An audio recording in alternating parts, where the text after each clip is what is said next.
There we go. All right, we are set. All the cameras are on, everything's going. Hurrah! Okay. All right.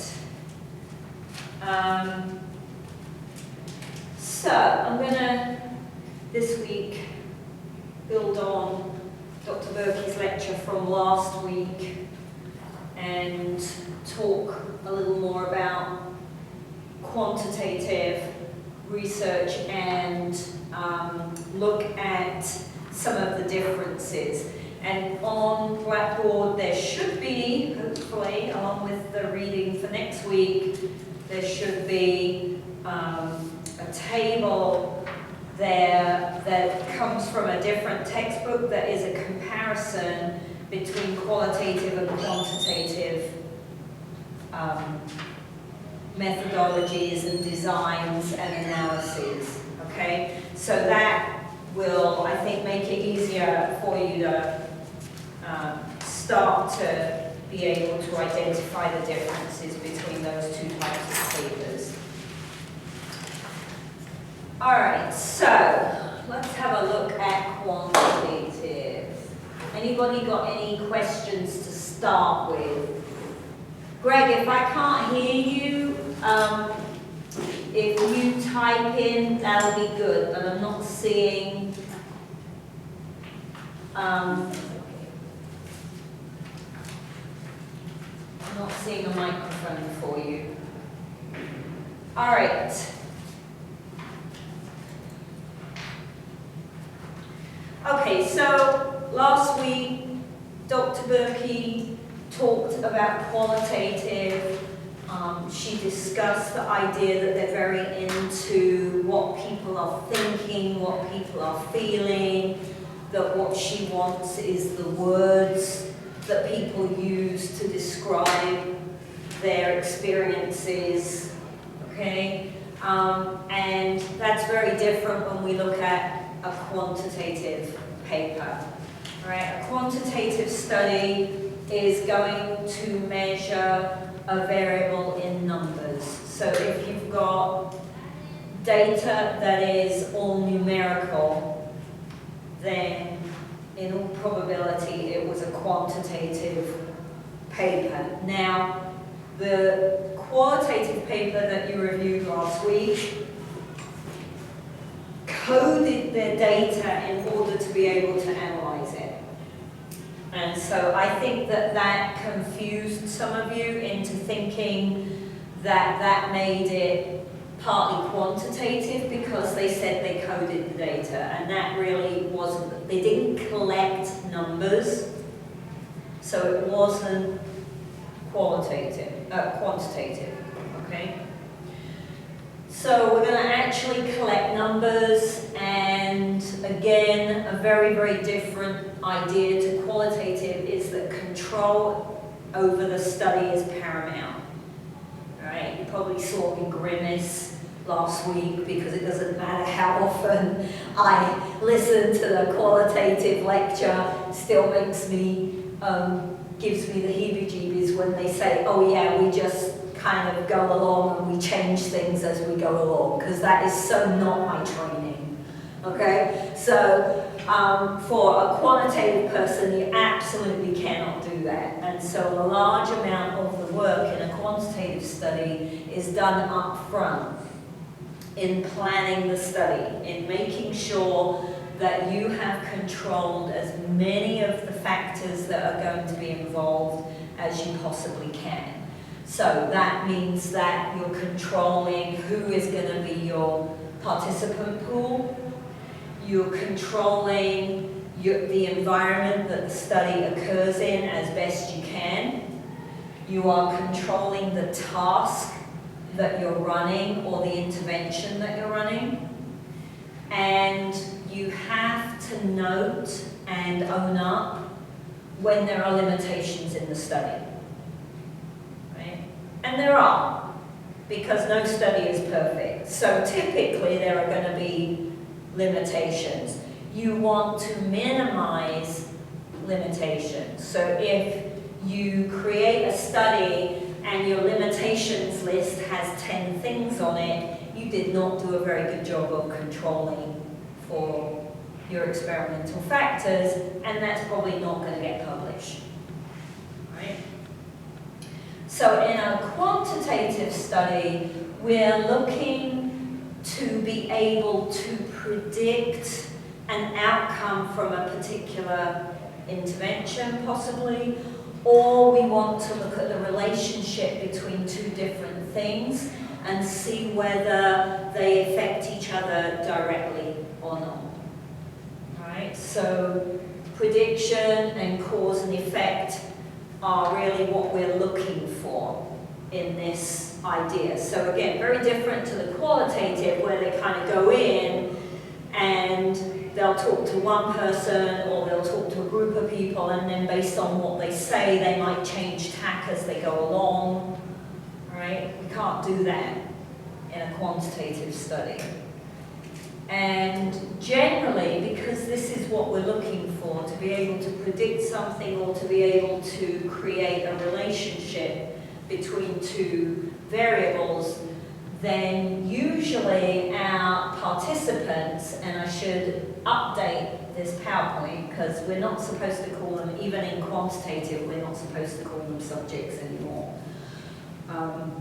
That's not politically correct now, they're participants.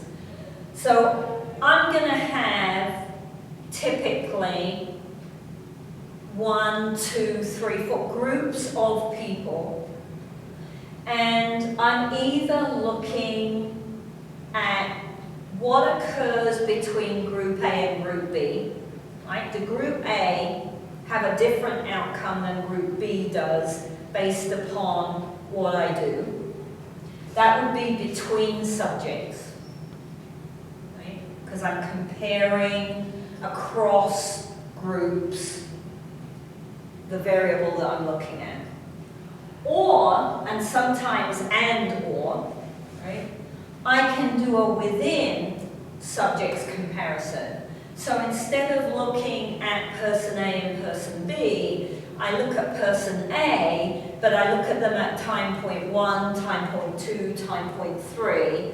And that's, so now I'm looking within the subject, I'm comparing the subject back to themselves. Right? So often a study will be one or the other, but sometimes people compare both those ideas. They'll look across groups, but they'll also look within the group and at what happens to the people against themselves as well as against another group. Does that make sense? Okay. Let's see if I can make this work. All right. So the first thing we have to control for is the participant group, right? Who is our sample? How did we find them? What kind of representation are they against a population? Right? So the gold standard for participant sampling is a random sample. So I go out and I just grab people off the street willy-nilly and I test them. Right? And if I get enough of them, then my results can be inferred to the larger group. The problem with random sampling, although it's the gold standard, is it's not very practical. Right? I can't walk into a school where there are 400 children knowing that I need 240 kids to make this study worthwhile, and then ask them which ones of them might, right? That's not a random sample because they're all in one place.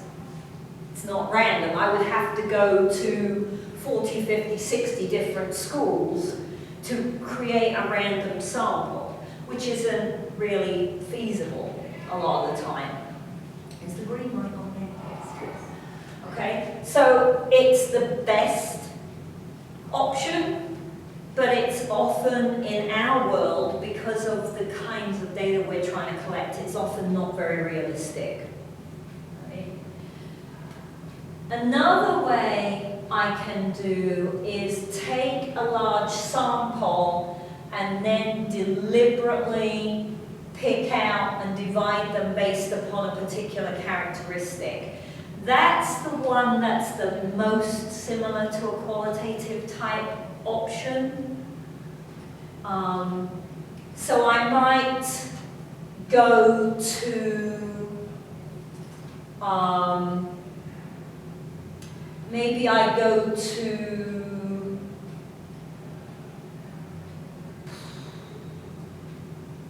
Texas and I go to all the private girls' schools in Texas and see if I can, right? So I've deliberately picked some characteristics ahead of time for the people I'm looking for.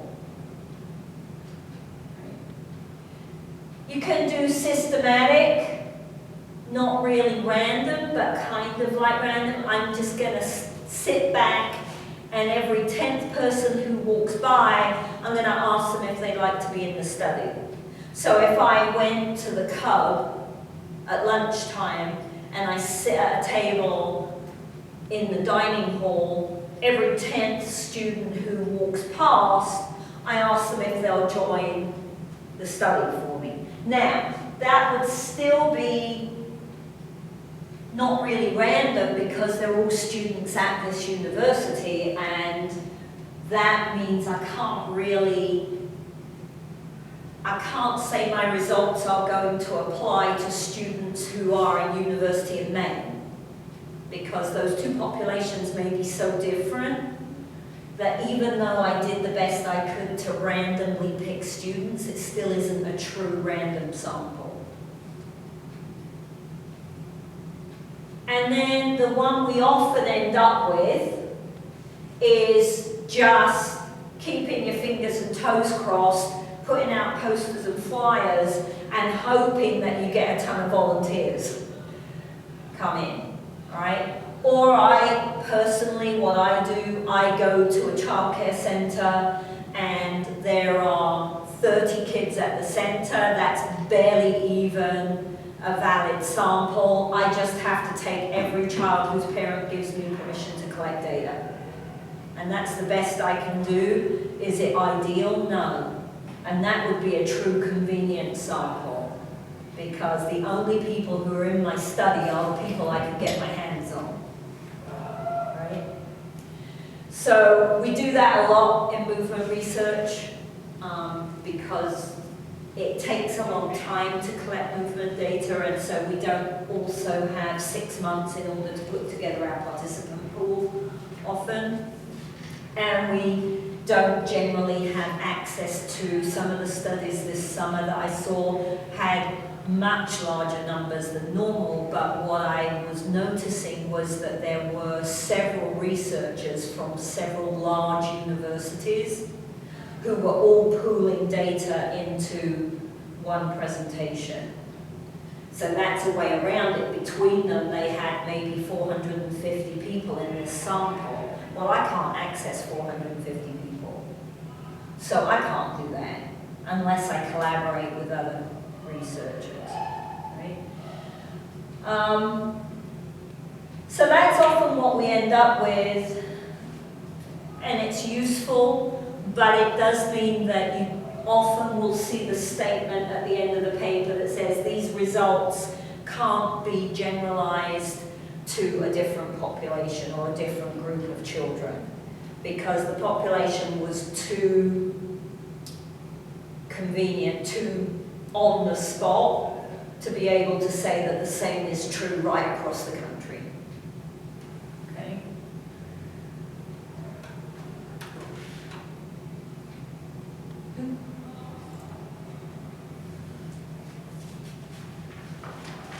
All right, now, this is one of those unfortunate times when we use the same word in two different instances and it often causes confusion. Random sampling means that I literally have a huge number of people that I didn't know and they're not connected in any way, in my population, right? Random assignment is a different concept, right? This isn't to do with the sample population that you have.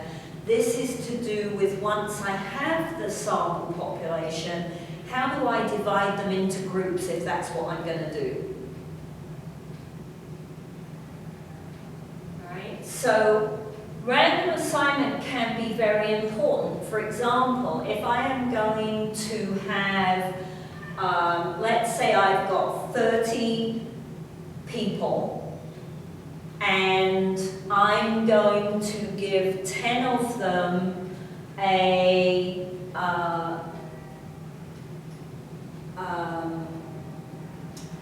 strengthening program that involves short reps and high intensity. And I'm going to give the other half of them, the other 15 of them, a strengthening program where they're doing more reps, lower weight. Right? And at the end of the day, I want to see which program made them the strongest. And I just take my 30 people and I say, okay, which program do you want to be in? And they pick a program and they go away and they do their training. And at the end of the day, I test them again and I find that some of them got stronger. What's going to be the problem with that?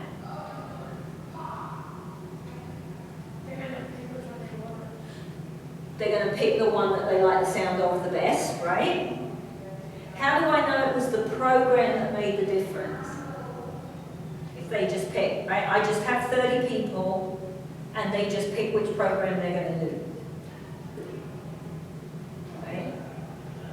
So I pre-tested them, so I know how strong they were, but how do I know it was the program that made the difference?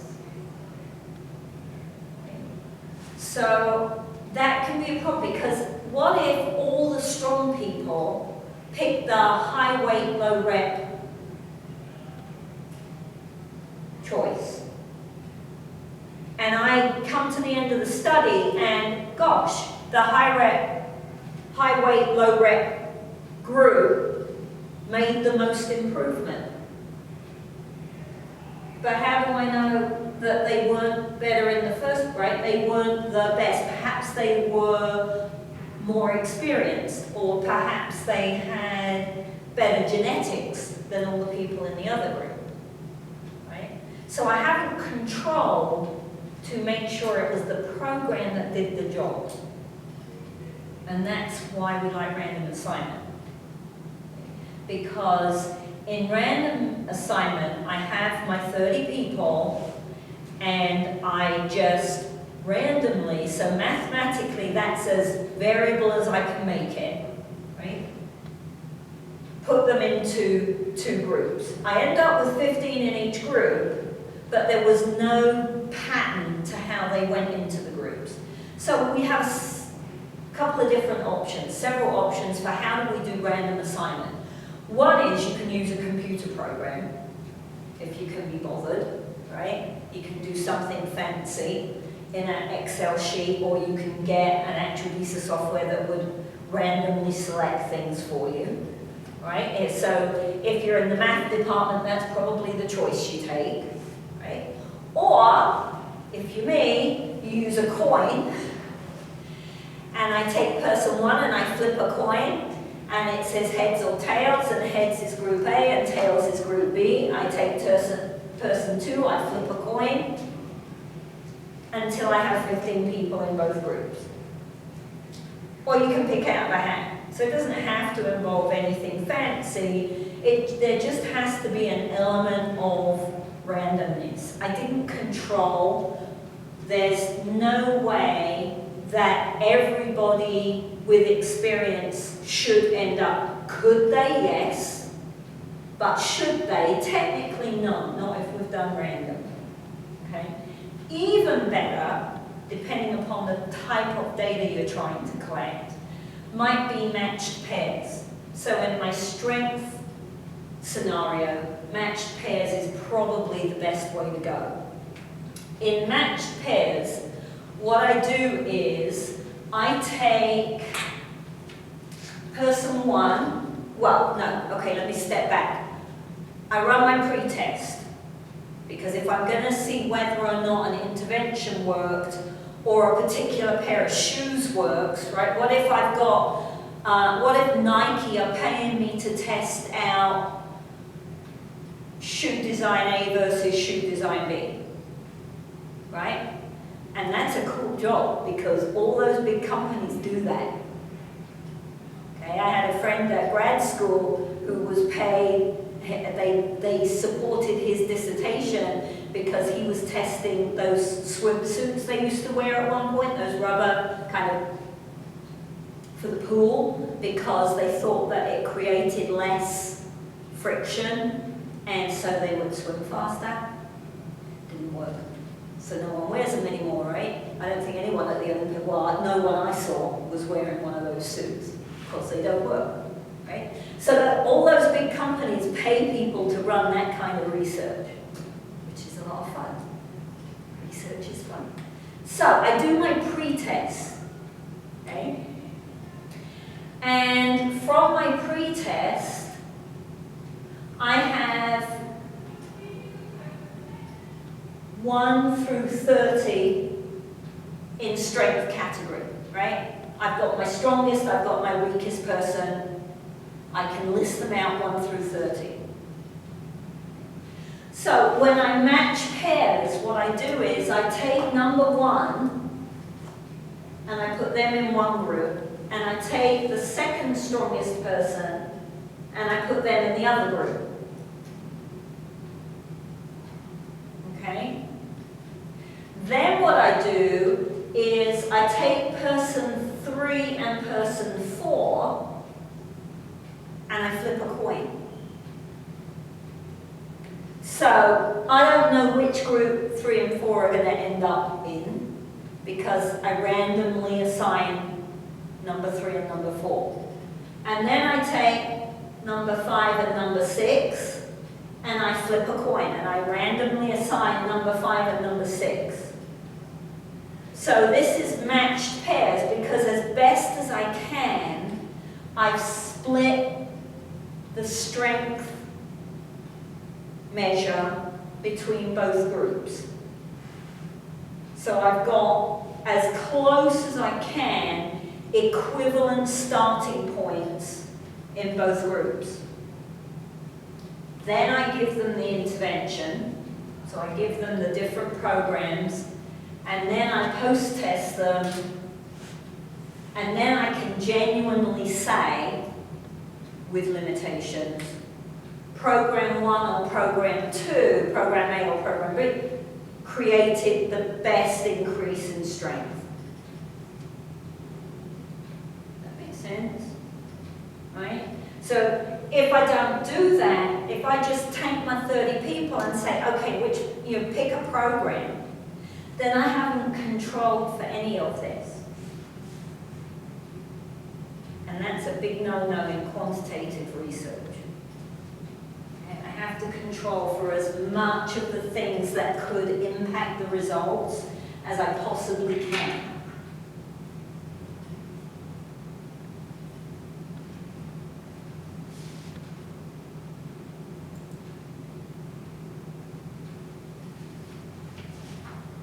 Questions?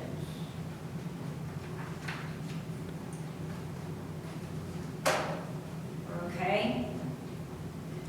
All right. So then another thing when you look at a quantitative, and quantitative research can be basic or applied, so that initial concept we introduced on day 1, I can do quantitative research in a lab where it's very easy to control the environment and the task.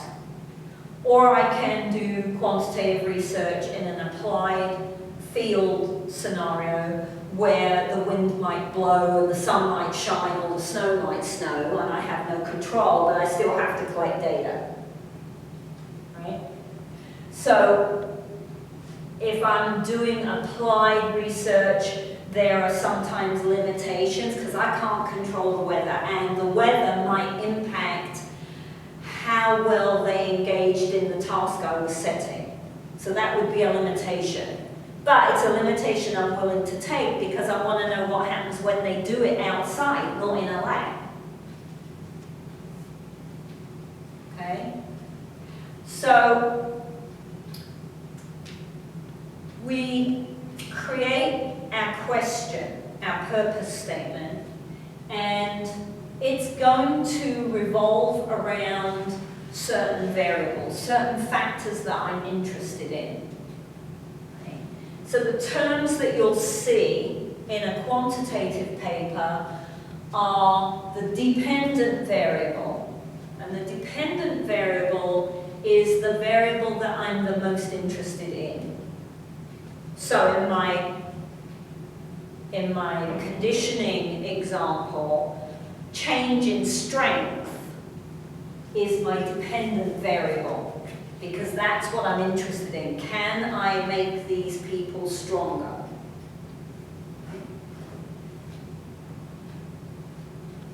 And the independent variable is the thing that I'm playing around with.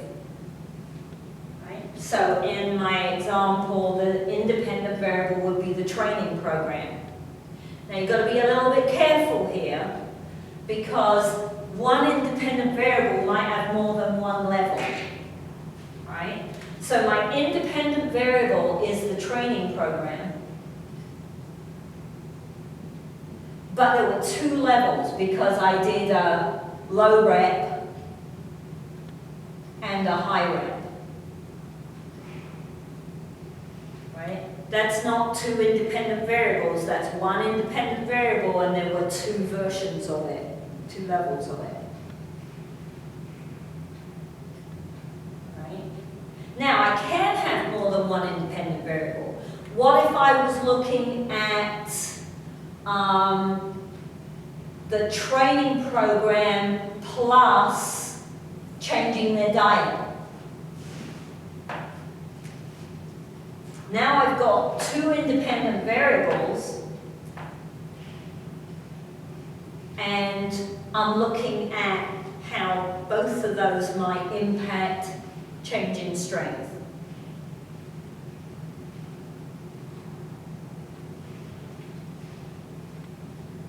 Right, now,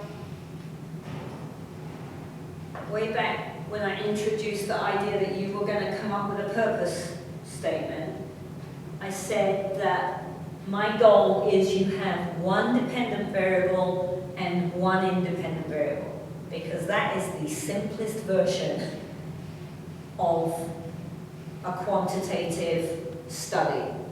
You might not have a quantitative study. When you come up with your question, Dr. Berkey and I might look at your question and go, you know what, really, that would be qualitative, right? If you look at page 99,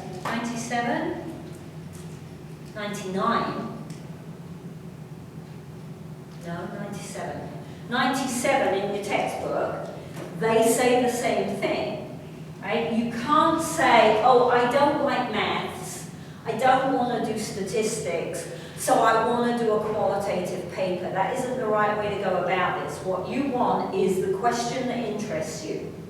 Find the question, it will be either qualitative or quantitative.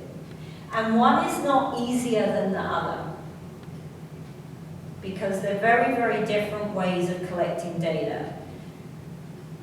That qualitative paper that you read last week might have given you a little bit of the idea of the amount of work you have to do to analyze qualitative data. So they don't do anything to plan the study, right? They just jump in, gung-ho, and go, oh, let's interview this person and see what happens.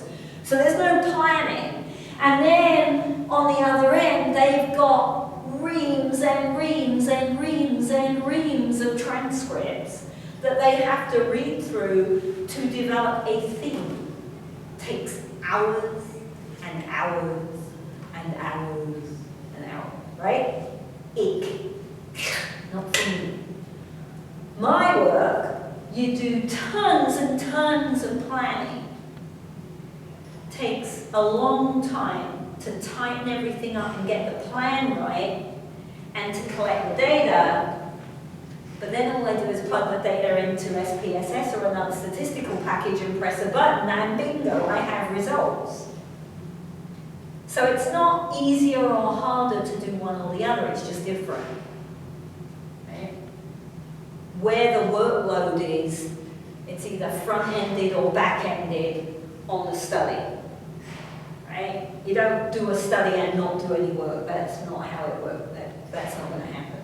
Okay? So really, really think about what is the question that interests me, and then we'll decide if it's quantitative or qualitative. If it is quantitative, your dependent variable and your independent variable should be identified within your purpose statement.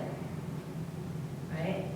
So I should be able to read that purpose statement and know immediately what you're interested in and what it is you're planning on playing around with.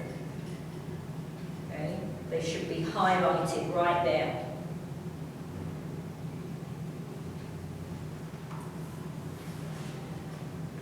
At most,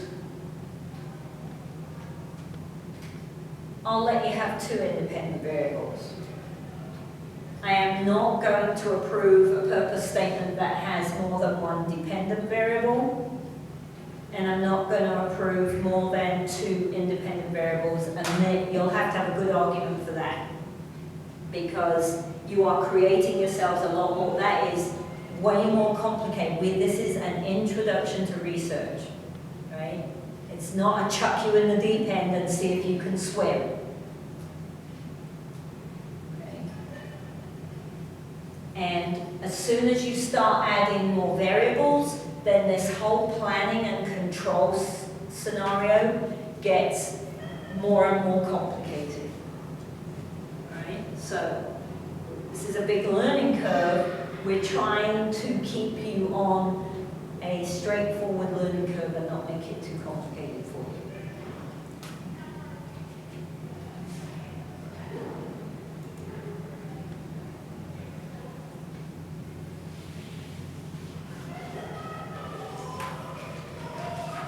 All right, so mostly in a quantitative, because what we're looking for is either the outcome of being able to predict that something's going to happen. So if I use this supplement, I will have better bone density, right? Or we want to be able to have a cause and effect. If I do this, this will happen because these 2 groups had a different outcome. Then typically I'm going to either look at independent groups, so I'm going to do a between subjects. I might only test them once pre and post and compare the 2. Right? Or I'm going to do a repeated measures. That's my personal preference, because if I run a detailed enough repeated measures ANOVA, I can look at between groups, but I can also look at what happened to the people within that particular group, each group. So it gives me more information in the long run, so that's my preference, but again, it depends what you're looking for. What was your question? You might not need to do a repeated measures to answer your question. Sometimes you'll see crossover studies. You might see something they call mixed methods. A mixed method is often, like the study we did that we mentioned last week, the study we ran last year was a mixed method study because we had a quantitative segment and a qualitative segment.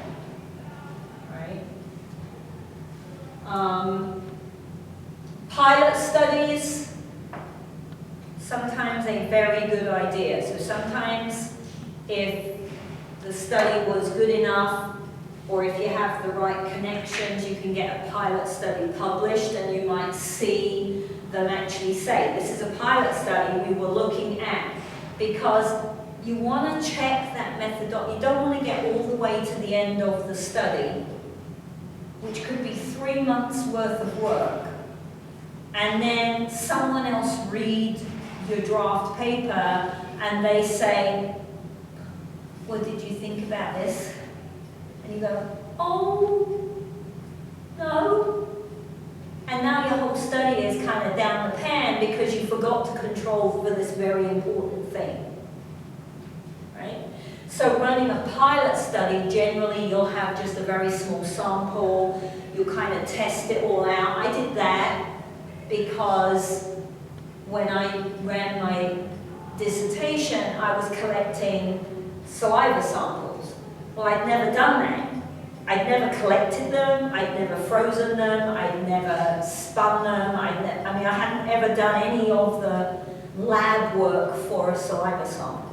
So I wanted to make sure that I was collecting it correctly and that we were going to get results that we could use at the end of the day. I didn't want to go and collect 35 children and then find out that I was doing it wrong and none of the data could be used.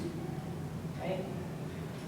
So running pilot studies is often a very useful thing. It can add time to the study, but in the long run, it might mean that you end up with a study that you can do something with rather than a load of nonsense.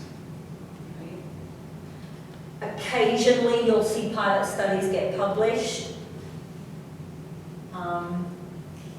They seem to do a lot of that in the early childhood, in the big, well, not early childhood, that's not true, in the child development literature, but they have access to thousands of children. So they'll run a pilot with 300. Well, that's more kids than I ever would test.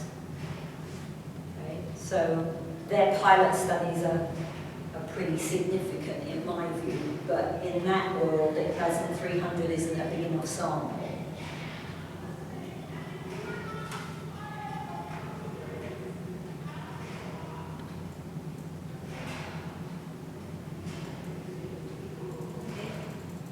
Oh, is that my last slide? Let's have a look. Okay, that's my last slide. So, hopefully, everyone is keeping up with the reading because this book has a lot of really useful info if you use it. Right? Some of the questions I've been getting would suggest that some people are not keeping up with the reading. So please make sure that you do that every week. I've put up a reading document so there's stuff to read so that the following week is easier for you. Right? Next week on the syllabus it says work on your purpose question, purpose statement, and your 2 references. So because they're due next Thursday. So next week, technically, we don't have a classroom session. I'm available if you want me, either on Skype or on the phone or in my office, or if this time doesn't work, then I can make an appointment and we can talk another time. Right? So by Thursday week, you need a purpose statement and 2 APA formatted peer-reviewed references. Because I want to see that you're looking in the right place and that you have some support for your argument of the question. Why is the question a valid question? Right? Now this is a first draft of your purpose statement. You get another opportunity with it on your annotated bibliographies. All right? So try not to get too overwhelmed The most important thing is that you put something on paper and you give it to me, because I can't give you feedback without something to work with, right? You can't come in and say, oh, well, I'm thinking I might want to work with high school swimmers, but I don't really know what I want. I can't help you with that. I can't, right? So you've got to come in with something, or at least if you don't have questions for me during the week, you've got to hand in something that allows me to give you feedback. Okay?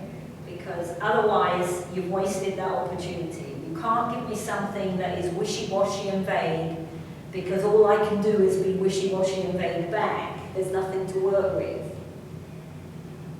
Right? Don't be worried about making a mistake on the purpose statement. That's why you have the opportunity to hand it in more than once. You're not going to get it right the first time on the whole. Right? It might be too broad, or it might be something that there's no way we can collect the data. Or I might look at it and say, you know, I'm pretty sure there's a whole ton of research on that, and you just haven't quite looked in the right place to see that. I'm not sure you really have a question. I think we already know the answer to that. Right? So that happens, and then you have to go back to the drawing board. That's okay. Or you'll give me something and I'll play with it and I'll send it back to you. Right? But if you don't hand something in because you're not sure you have a question, A, you threw away the few little grey points there are, and B, you throw away the opportunity for feedback, and that's silly. Because you can't learn without feedback. You guys know that. You are athletes. Okay? So think it doesn't change just because it's academic learning, not motor skill learning. You cannot learn without feedback, period. Right? So give me something so I can give you feedback. All right? So, Article Summary 5 is due Thursday. If you have started having a look at that, there might be some bells going off in your head that there are going to be some boxes empty on your template, a little bit like Article 3. It's not the same as Article 3, but there are some similarities there in what is and is not involved in summarizing this article. Right? So stay true to the article you are responsible for summarizing. You are not summarizing something that author is telling you about. Right? A study, he found that that's not your job. Your job is to summarize the article that is in front of you. Okay? So don't get pulled off tack onto other information. What did that paper tell you? Okay?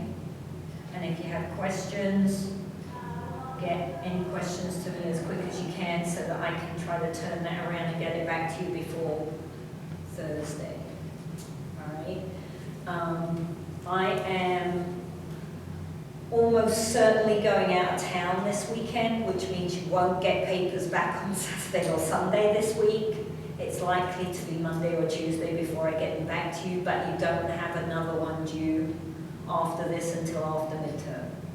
So there's a little bit of wiggle room there if I'm running a little bit late. Okay? I should be able to check email while I'm away, so if you have specific questions about the purpose statement that you want to ask before next week, go ahead and email. I should be able to get back to you on those, she says, fingers crossed. What else? Other questions? No? All right, so use the library, use the databases, use the reference list on papers you've already found to highlight other papers that might be useful, save you finding them in the database, right? Make sure that if you are putting in interlibrary loan requests, that you do that with enough time to get that information back, right? Don't leave it until Wednesday and then say I need an extension because I didn't get the papers through to see if they were good for my purpose statement. All right? That's not going to wash.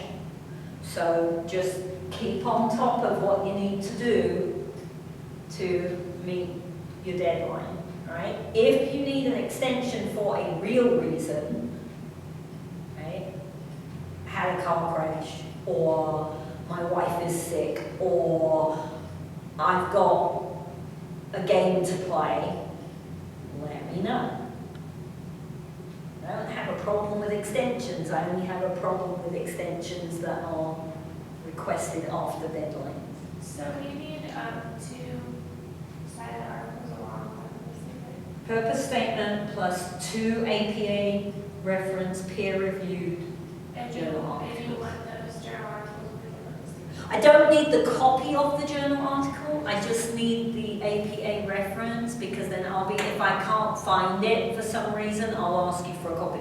But generally, my main goal with that is to make sure that you're using appropriate sources and that you're not using fitness magazine, right? Because it's unlikely that we care very much about the fitness magazine. Unless it's a PhD person writing in fitness magazine, in which case it might be. But you can't give me a whole, at the end of the semester when you're handing in 8 references or whatever it was, 8 of those can't be fitness magazine. So I want to make sure that you're starting to look and find appropriate articles so that you don't get caught out later on. Okay? All right, if there's any other questions, make sure you email me, chase me up if you don't hear back from me, because I do my best to check Blackboard as often as I can, but sometimes that is not until 3 o'clock in the afternoon on a day when I'm teaching from 8 till 2. Okay, so if a whole day goes by and you have not heard back from me, send me another email and chase me up.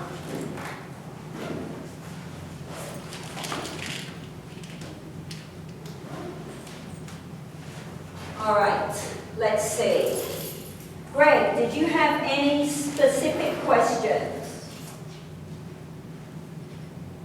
It's there somewhere. I've got to work out how to get his microphone working. Are we good, everyone?